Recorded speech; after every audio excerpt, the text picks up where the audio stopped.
নমস্কার শ্রোতা বন্ধুরা, গল্পের ঝুলি অনেক ধরনের গল্প চ্যানেলে সবাইকে স্বাগত।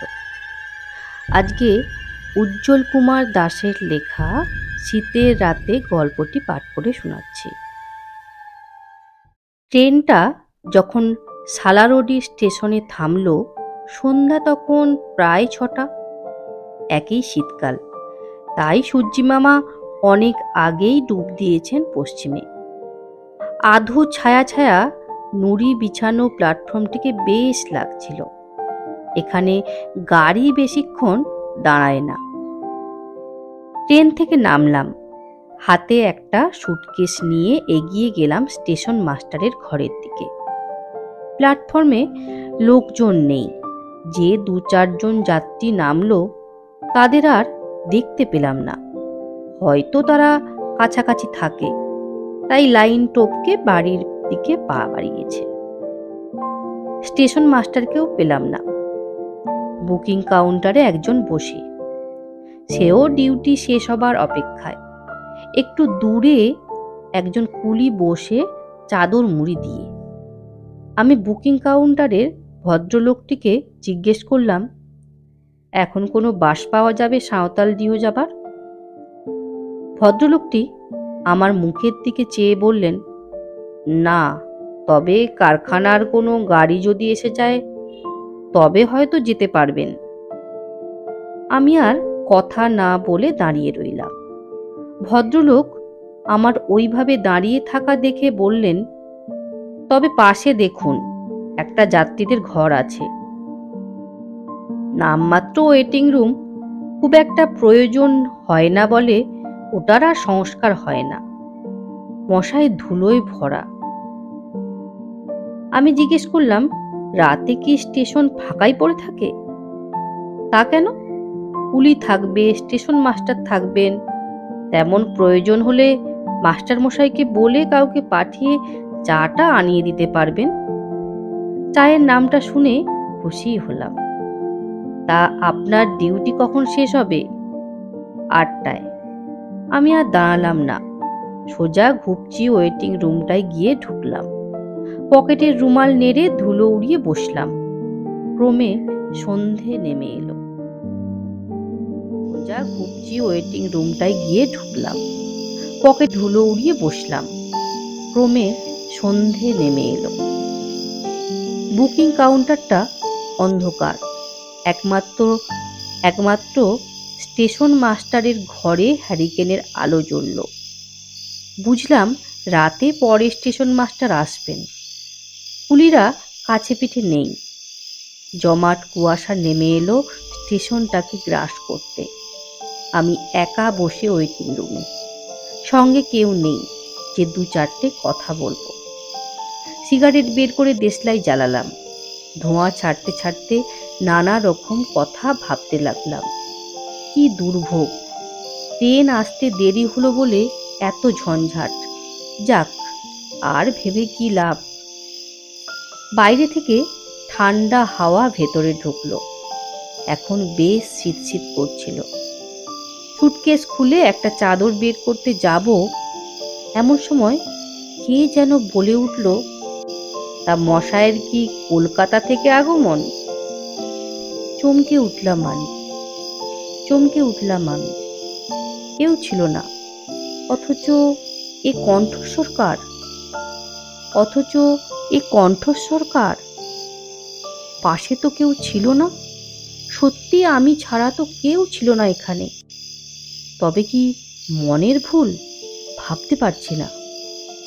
আমার কাছ থেকে উত্তর না পেয়ে আবার সেই কণ্ঠস্বর, মশাই, জবাব পেলাম।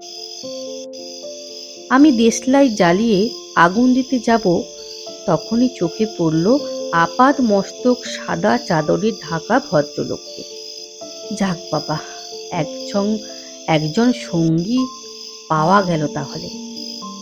আচ্ছা মশাই, এখান থেকে যাবেন কোথায়? সাঁওতালডিহ। হ্যাঁ, নতুন টাউনশিপ, বেশ জায়গা। তবে এখন ওখানে লোকজন খুব একটা নেই। ঠিক তাই। তা কি করব বলুন, একজনের সঙ্গে দেখা করা দরকার, তাই এত দূর পথ ঠেঙিয়ে আসা। তা এত দেরি কেন? নিশ্চয় ট্রেন লেট। গোমো প্যাসেঞ্জারটা বড্ড দেরি করে আসে, সময়ের ঠিক ঠিকানা নেই। আপনি যাবেন কোথায়?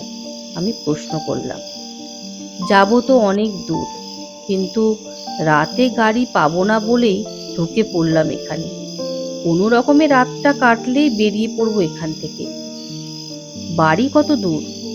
বাড়ি বাড়ি এখানে নয়, আপনার মতো আমাকেও যেতে হবে এক বন্ধুর বাড়ি। বন্ধুর অসুস্থতার খবর পেয়েছি যখন, তখন বলুন না আসা যায়? সত্যি তো, মানবিকতা বলে একটা কথা আছে তো। আজকাল তো মশাই এই শব্দটা বেমানান, এখন যার যা তার তা। আন্তরিকতাটা ক্রমে উঠে যাচ্ছে। ভদ্রলোককে বেশ জমাটি লোক বলে মনে হলো, কথাবার্তা বেশ সরস।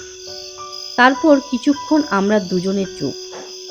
বাইরে মনে হলো বৃষ্টি পড়ছিল। উঠে গিয়ে দেখলাম অনুমানটা ঠিক। আবার যেই বসতে যাব, হঠাৎ লোকটি কোঁকিয়ে উঠলেন, উফ মশাই, একটু দেখে বসুন। দুঃখিত দুঃখিত, কিছু মনে করবেন না, দেখতে পাইনি। আমি দুঃখ প্রকাশ করলাম। ঠিক আছে ঠিক আছে, আসলে কি জানেন, আমার ডান পায়েটায় বড্ড ব্যথা। কি যে হয়েছে বুঝতে পারি না। ডাক্তার দেখাননি? ডাক্তার, গাঁয়ের ডাক্তার দেখিয়েছিলাম। ওদের আর ক্ষমতা কতটুকু। তারপর কি জ্বর জানেন, উল্টে পায়ের আঙুলগুলো কাটতে হলো। এখনো মাঝে মাঝে ব্যথা হয়। শহরে যাননি কেন? শহরে গিয়ে দেখানোর পয়সা ছিল না। তারপর যেদিন মশাই কিছু পয়সার মুখ দেখলাম, তখন ভোগ করার সময় পেলাম না। মানে? মানে বুঝতে পারলেন না? সংসার গেল বেড়ে, ভোগের লিপ্সা গেল কমে। আচ্ছা মশাই, একটা কথার জবাব দেবেন? কি বলুন? আমি বললাম, আপনি ভূত বিশ্বাস করেন? প্রশ্নটা শুনে থতমত খেলাম। এ আবার কি প্রশ্ন রে বাপ? বেশ কথা হচ্ছিল, হঠাৎ এ আবার কি কথা? ওই জবাব দিলেন না যে? না, বিশ্বাস করি না, আমি জবাব দিলাম। মশাই, আমিও বিশ্বাস করতাম না, কিন্তু একদিন আমাকে বিশ্বাস করতে হলো। সে এক ভয়ানক অভিজ্ঞতা। বলুন না শুনি, সময় কেটে যাবে। আচ্ছা, একটু চা হলে ভালো জমতো, বলুন। চা খাবেন? দাঁড়ান, আনছি। কাছে দোকান আছে নাকি? থাকবে না কেন, স্টেশন সামনে, চা থাকবে বই কি। শীতের রাত, রাস্তাঘাট ফাঁকা, চা পাওয়া যাবে? কথাটা বলতেই কোনো উত্তর পেলাম না। ভদ্রলোক বোধহয় বেরিয়ে গেছেন। কি আর করা যাবে, চুপচাপ বসে রইলাম। এত তাড়াতাড়ি চা পাবো ভাবতেই পারলাম না। কোথা থেকে চা নিয়ে এলো কে জানে। চা নিয়ে কথা বাড়ালাম না। শীতের রাতে গরম চা খেতে মন্দ লাগলো না। আমি স্তব্ধতা ভেঙে বললাম, ওই ভূতের ব্যাপারটা কি হলো? শুনবেন সেই অভিজ্ঞতার কথা? শুনবো। আর একটা সিগারেট দিন।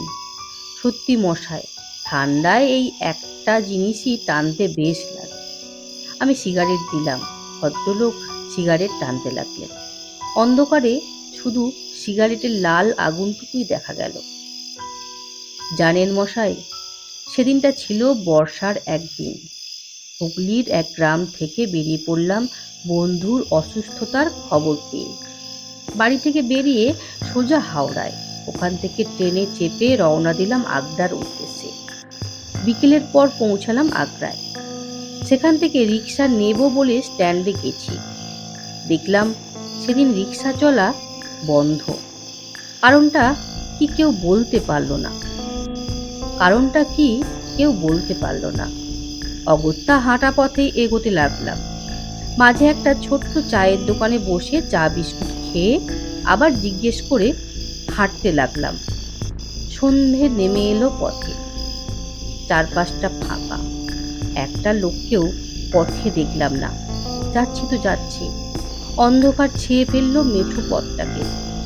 হঠাৎ দেখলাম সামনে দিয়ে একটা লোক হনহন করে হেঁটে যাচ্ছে। আমি তাকে ডেকে বললাম, আমার গন্তব্যস্থান। লোকটি বলল, আসুন আমার সঙ্গে। তবে মশাই, আমি কিন্তু যাব না আপনার সঙ্গে, কারণ আপনার পথ একদিকে আর আমার পথ অন্যদিকে। এই রাস্তার মোড়ে একটা বট গাছ আছে, ওটাই নিশানা। বট গাছের কাছে আসতেই লোকটা আমাকে ছেড়ে চলে গেল, আর একটা কথা বলে গেল, পথটা ভালো নয়, সাবধানে যাবেন। আমি বলতে যাব, দেখি লোকটা নিমেষে অনেকটা পথ এগিয়ে গেছে। আমার গাটা ছমছম করতে লাগলো, কিরকম জেদ চেপে গেল। যে করেই হোক পৌঁছতেই হবে। যাচ্ছি তো যাচ্ছি। চারিদিকে অন্ধকারের মাঝে দেখতে পেলাম একটা বাড়ি।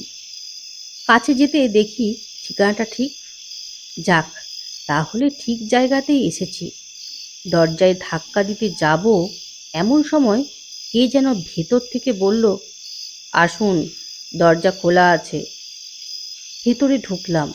একজন মহিলা বললেন, বসুন। একটা মোড়াতে বসলাম।